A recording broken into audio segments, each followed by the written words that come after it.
प्राचीन भारत की पावन नगरी मथुरा, जहां भय का शासन था, राजा नहीं अत्याचारी बैठा था सिंहासन पर कंस, उसकी बहन देवकी और उनके पति वसुदेव।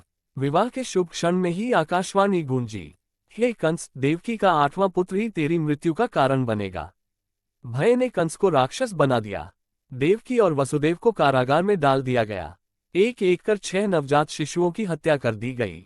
और फिर भाद्रपद मास कृष्ण पक्ष अष्टमी की अर्धरात्रि, कारागार में दिव्य प्रकाश फैला, जंजीरें टूट गईं, ताले खुल गए और स्वयं श्री कृष्ण ने अवतार लिया।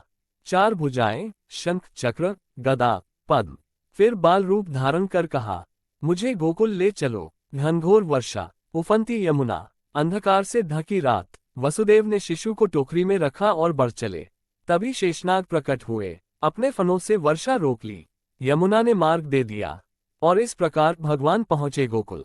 नंद बाबा और माता यशोदा के स्नेह में पले बाल कृष्ण। विष पिलाने आए पूतना, कृष्ण ने उसका प्राण हर लिया। आंधी बनकर आया तृणावर्त, कृष्ण ने आकाश में ही उसका अंत कर दिया। यमुना में विष उगलता कालिया नाग, कृष्ण उसके फनों पर नृत्य करने लगे। माखन चुराता नटखट कान्हा, गोपियों की मटकी तोड़ता, पर सबके हृदय जीत लेता। पूर्णिमा की रात्रि, वृंदावन का वन, बांसुरी की मधुर ध्वनि, और वहां प्रकट हुआ दिव्य रास। उनकी परम प्रेम स्वरूप थी राधा। ये प्रेम लौकिक नहीं था, यह आत्मा और परमात्मा का मिलन था। इंद्र का अभिमान, प्रलयनकारी वर्षा। तब बालक कृष्ण ने अपनी कनिष्ठा उंगली पर उठा लिया गोवर्धन पर्वत। 7 दिन 7 रात ब्रजवासियों की रक्षा हुई और देवताओं का अभिमान चूर हुआ। यौवन प्राप्त कर कृष्ण लौटे मथुरा। रणभूमि में अत्याचारी कंस के सामने खड़े थे वे। क्षण भर में सिंहासन हिल गया। कृष्ण ने कंस को भूमि पर पटक दिया और उसी क्षण अधर्म का अंत हुआ।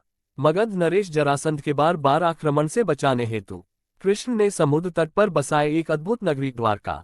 स्वर्णिम महल, विशाल द्वार, समुद्र के बीच सुरक्षित राज्य, वहीं से वे कहलाए द्वारकाधीश। उनकी प्रमुख रानी थी रुक्मिणी। नरकासुर के बंधन से मुक्त कराई 16,108 रानियां। राज्य में धर्म सर्वोपरि था, प्रजा सुखी थी, व्यापार समृद्ध था। कुरुक्षेत्र की रणभूमि, अर्जुन मोह में डूबे खड़े थे, तब कृष्ण बने उनके सारथी और दिया अमर ज्ञान।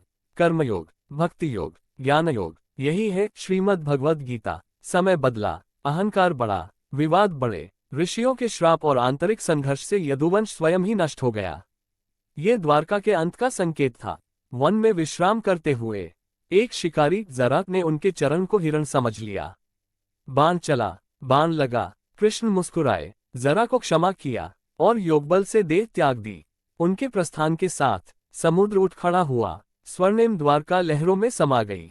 आज भी समुद्र की गहराइयों में मिले अवशेष उस महान कथा की गवाही देते हैं।